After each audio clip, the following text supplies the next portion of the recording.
सांगली मिरज कुपवाड शहर महानगरपालिकेचे वारणाली येथील मल्टीस्पेशालिटी हॉस्पिटल खाजगी संस्थांच्या मार्फत चालवली जाण्याच्या शक्यतेला आता पूर्णविराम लागला आहे।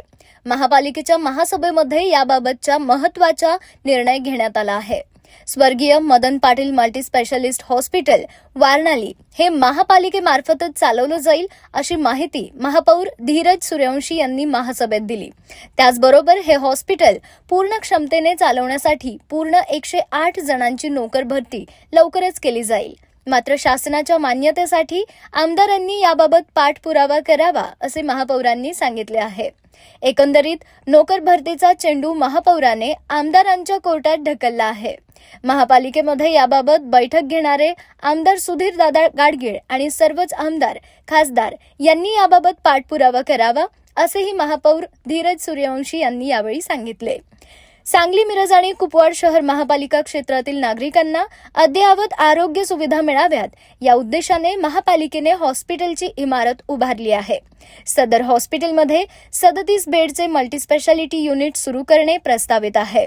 महापालिकेकडे पुरेसे तज्ञ मनुष्यबळ आणि अद्ययावत यंत्रसामग्री उपलब्ध नसल्याने सदर hospital public private partnership PPP तत्वावर देण्याबाबतचा निर्णय विचाराधीन होता। मात्र याला नगरसेवक आणि नागरिकांनी विरोध केला। या पार्श्वभूमीवर आजची महापालिकेतील महासभेकडे सर्वांचे लक्ष लागलं होतं। आजच्या महासभेमध्ये विरोधी पक्षनेते मंगेश चव्हाण आणि सर्वच पक्षातील गटनेते आपापली भूमिका मांडली। त्यानंतर महापौर धीरज सूर्यवंशी यांनी हॉस्पिटलबाबतचा निर्णय जाहीर केला। आज झालेल्या महासभेमध्ये वारणाले हॉस्पिटल संदर्भात जे गैरसमज नागरिकांच्यात पसरण्यात आले होता की वारणाले हॉस्पिटल खाजगीकरण करणार आणि जनतेच्या पैशाची लूट होणार असं तसं, पण तसा काही विषय नाही आहे। आज आम्ही सर्व सभागृहाची मते जाणून घेतली।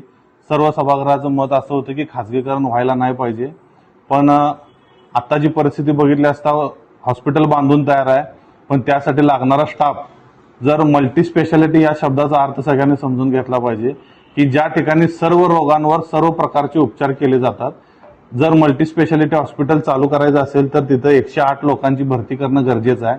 आता फक्त प्रशासन काळात प्रशासनानं 22 लोकांची भरती केलेली आहे। 22 लोकांच्यावर फक्त आणि फक्त OPD चालू शकते, मल्टी स्पेशालिटी हॉस्पिटल चालू शकत नाही। जर आपण आता 22 लोकांच्या भरतीवर हॉस्पिटल चालू केलं तर कुपवाडकर जनतेची, सांगलीच्या जनतेची आणि मिरजेच्या जनतेची फसवणूक केल्याचा प्रकार आहे। तर त्याच्यावर आज आम्ही असा निर्णय घेतलेला आहे की 22 झालेली भरती रद्द करणे आणि एकूण 108 ज्या जागा लागतात त्या जागांची भरती करणे, त्याला टाइम बॉन्ड 3 महिन्याचा दिलेला आहे। त्याच्या आत त्या संपूर्ण पदांची भरती करून महानगरपालिकेनं तो हॉस्पिटल पहिला चालू करायचा।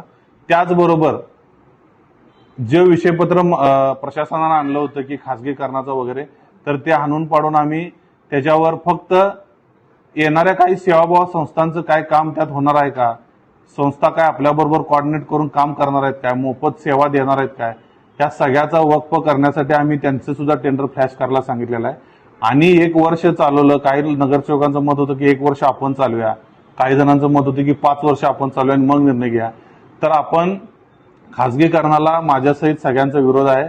पद भरतीसाठी मान्यता शासनाची लागते, ती मान्यता आणायचं काम आमचे आमदार सुधीरदादा गाडगीळ यांनी जसं येऊन प्रेस घेतले इथं की आम्ही ती खाजगीकरण करणार नाही, तर त्यांनी आणि सगळ्या नेत्यांनी मिळून आता त्यांची आमची सगळ्यांची जबाबदारी आहे की आता त्याची पदभरतीची सुद्धा मान्यता शासनाकडून आणून नागरिकांना सेवेसाठी वारणाली हॉस्पिटल मल्टीस्पेशालिटी हॉस्पिटल त्यांच्या सेवेत आपल्याला रुजू करायचं।